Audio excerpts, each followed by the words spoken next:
గ్రామాలకు వచ్చే రాజకీయ కక్షలకు బలి కావడానికి కాదు. బాగా చదువుకోండి, ప్రభుత్వ ఉద్యోగాలు సాధించండి. గ్రామాలలో ఉండే యువకులు గ్రామాలను అభివృద్ధి చేయడానికి ఎన్నికల్లో పోటీ చేయండి. ఎన్నికల్లో గెలవండి, ప్రజలను గెలవండి. ప్రజల మనసు గెలిస్తే ఆటోమేటిక్గా పదవి వస్తుంది.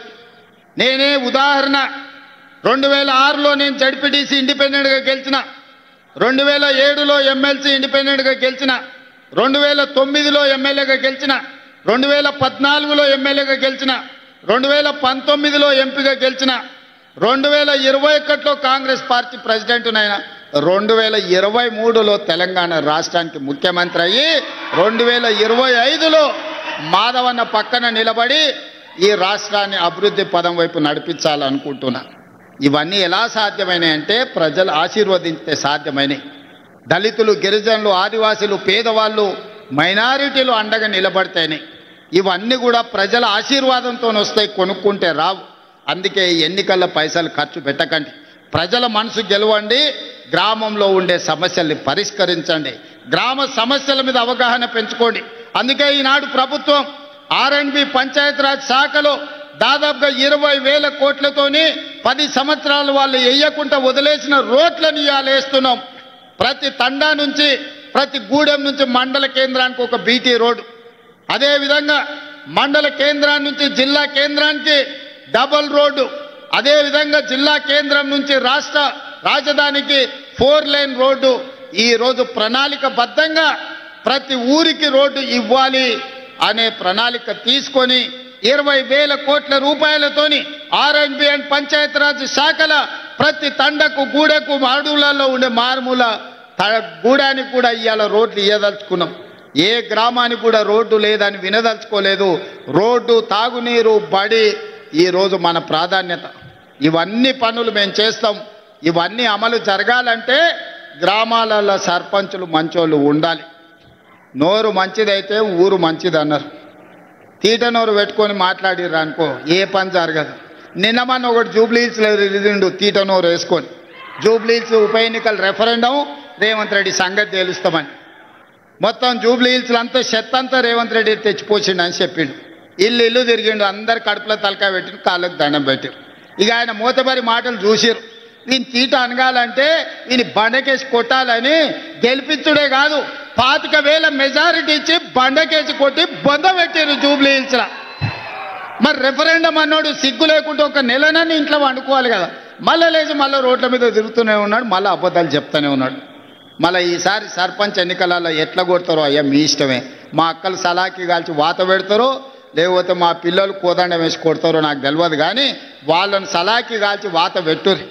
2023 అసెంబ్లీలో అధికారం పోయింది, 2024 పార్లమెంటులో గుండుసున్ను వచ్చింది.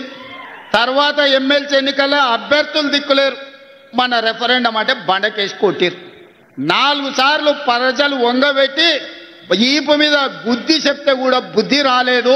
నిన్నగాక మన శ్రీహరి అన్న కూడా మంచిగా చెప్పిండు, నీ అతి మాటలు నిన్ను చూసినోడు ఎవ్వడు నీకు ఓటేయర్రా స్వామి, నీ బుద్ధి మార్చుకో అని. వాళ్ళ బుద్ధి మారినా మారకపోయినా మనందరం కలిసికట్టుగా ఉండి గ్రామాలను అభివృద్ధి చేసుకుందాం. గ్రామాలలో రాజకీయ కక్షలకు తావు ఇవ్వకండి. నేను కూడా ప్రజలకు విజ్ఞప్తి చేస్తున్నా, మీరు ఎన్నుకునే సర్పంచ్ మీ మంత్రి దగ్గర పోయి కూర్చొని మీకు నిధులు తేవాలి. మీ ఎన్నుకున్న సర్పంచ్ ఈ ప్రభుత్వంతో మంచిగా వ్యవహారం చేసుకొని పనులు సాధించుకోవాలి. రోజు పంచాయతీ పెట్టుకొని వచ్చేటోడు వస్తే ఊరికి నష్టం జరుగుద్ది, వానికి ఏం పోదు, కానీ ఊరికి మాత్రం నష్టం జరుగుద్ది.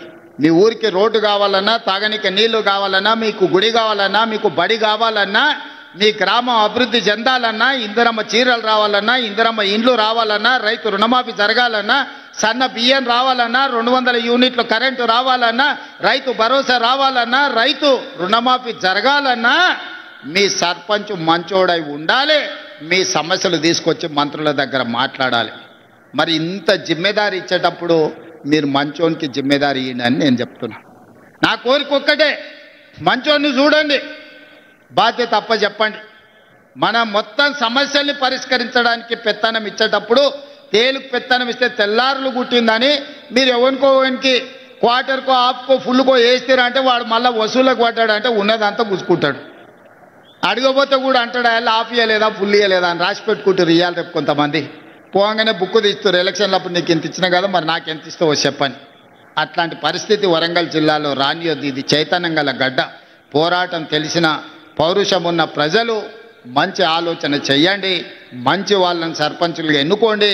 మీకు ఇండ్లు ఇచ్చేది, మీ అభివృద్ధి చేసేది, మీకు కావాల్సిన తాగునీళ్ళు ఇచ్చడానికి రాష్ట్ర ప్రభుత్వం ఉన్నది.